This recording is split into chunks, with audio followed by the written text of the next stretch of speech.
Agora são 7h58. Vamos falar sobre a greve geral pelo clima. O nosso convidado é o Carlos Bocuí, presidente do Instituto Brasileiro de Proteção Ambiental. Oi, Bocuí, bom dia.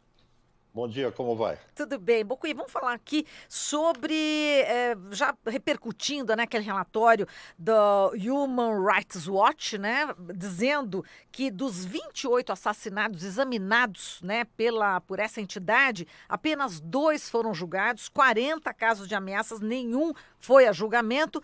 Você acredita que realmente a questão da impunidade permeia esse debate, né, em relação a esses desmatamentos, queimadas, e agora no governo Bolsonaro com mais intensidade, né, Bocuí?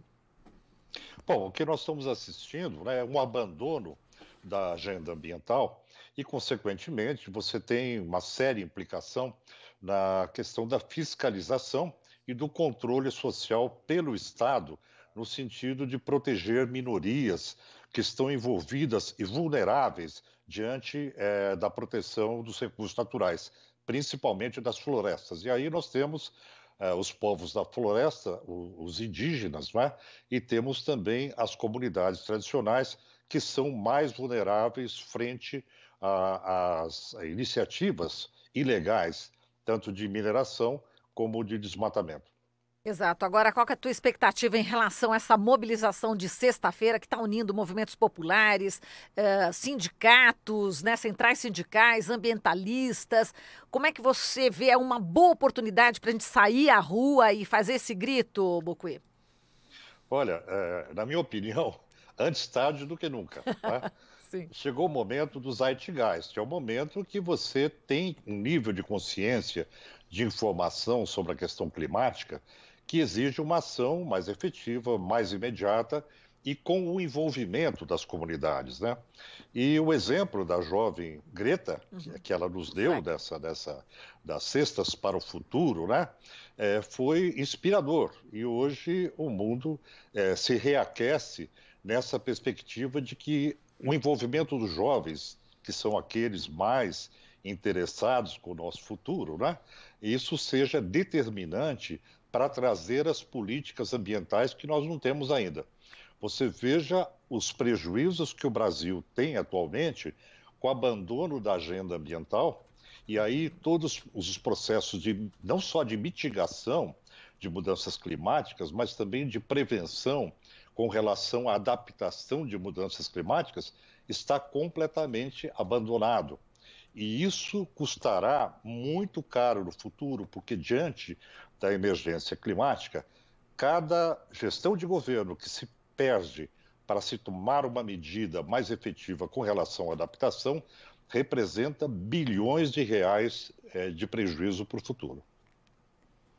Bucuí, a gente tem também nessa questão ambiental, às vezes, temas que são transversais ou estão relacionados e que nem sempre as pessoas associam, né? Por exemplo, a gente teve a notícia de que a mancha de poluição no Rio Tietê voltou a crescer após 3 anos e, segundo especialistas, boa parte desse resultado, na verdade, acontece, por exemplo, por conta de agrotóxicos que estão ali sendo detectados no Rio Tietê. E, por outro lado, temos também a conscientização de diversos trabalhadores, por exemplo, a Federação Única dos Petroleiros também aderiu à greve pelo clima, dizendo justamente que é necessário que os trabalhadores exijam fontes de energia mais limpa, inclusive por parte das próprias empresas petrolíferas em todo o mundo. Então, ao mesmo tempo, a gente tem essa conscientização e também a conscientização da questão da luta pelo clima, mas também de que existem vários temas que estão relacionados, que aparentemente às vezes não têm relação, mas que têm uma relação muito forte com essa questão, né, Bocuí?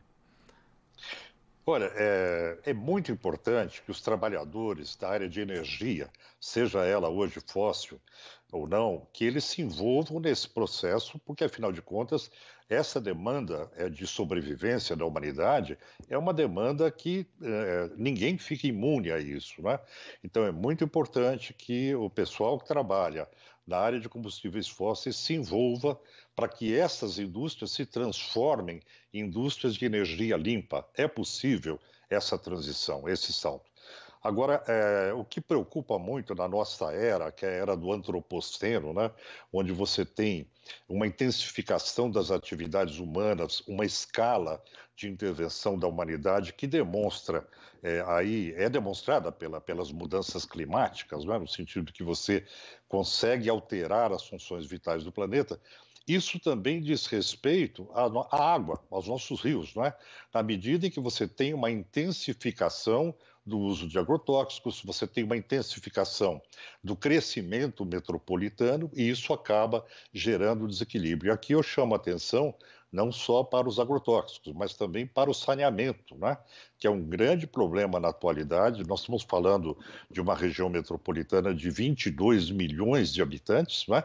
E com investimentos de saneamento que são muito pequenos quando você compara com situações de outros países onde se resolveu o problema.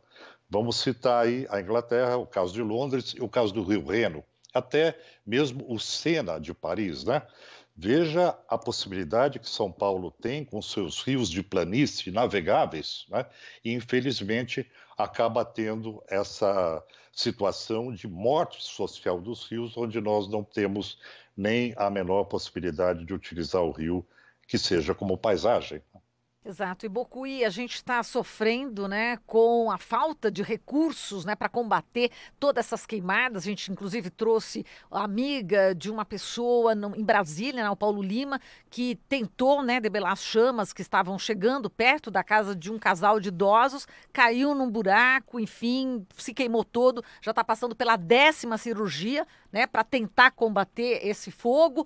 E a gente vê falta de recursos e a mobilização por parte dos governadores do Nordeste em tentar um acordo direto com países, né, europeus que possam ajudar nesse fundo Amazônia. Enfim, seria uma outra questão, um outro fundo para ajudar diretamente os governos estaduais, né? Como é que você vê também essa mobilização dos governadores do Nordeste em relação a essa questão e também essa distribuição agora, né, que o governo está falando, o fundo Petrobras vai ser distribuído um pouco, enfim, entre os governadores. Essas mobilizações, como é que você está vendo?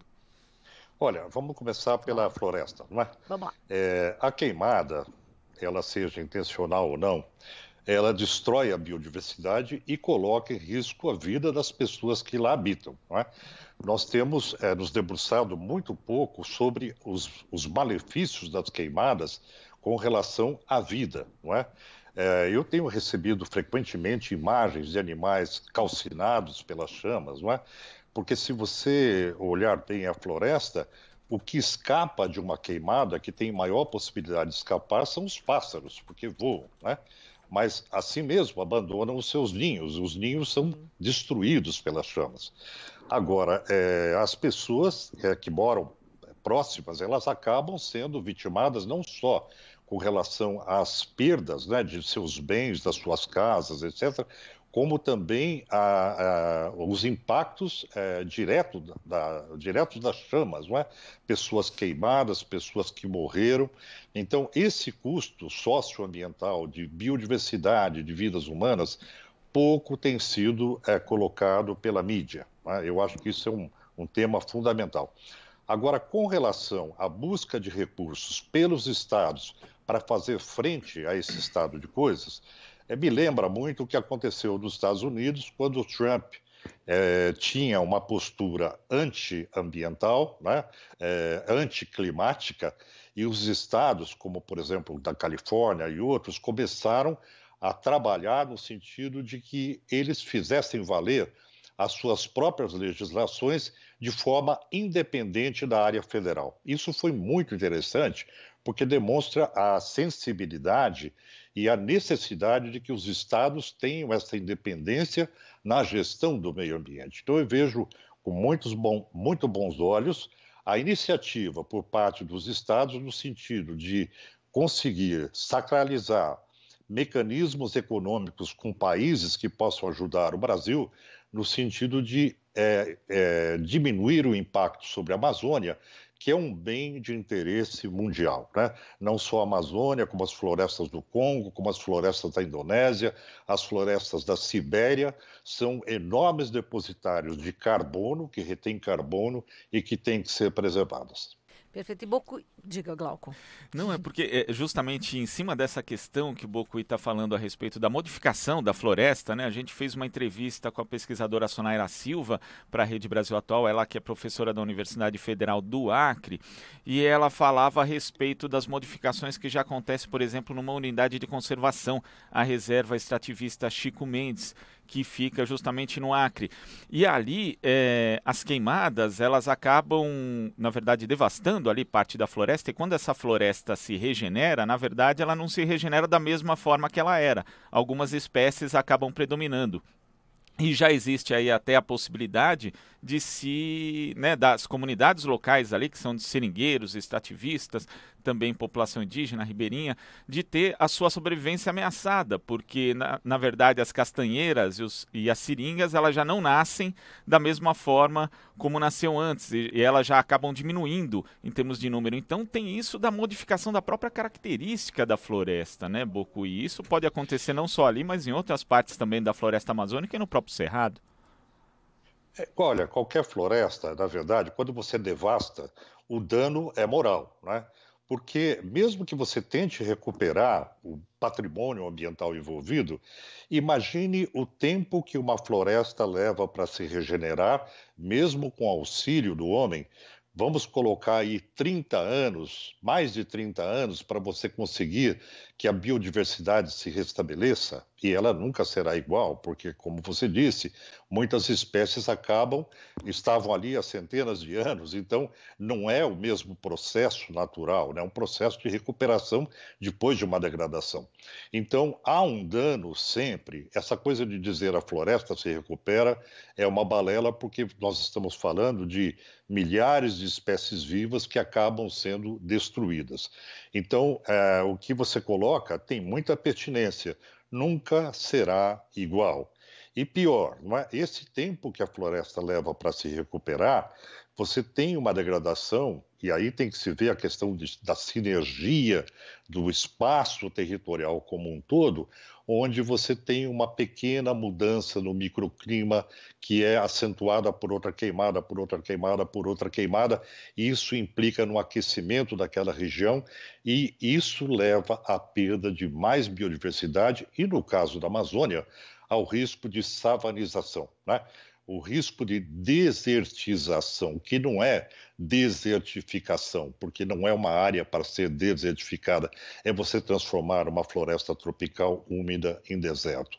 Isso é um crime.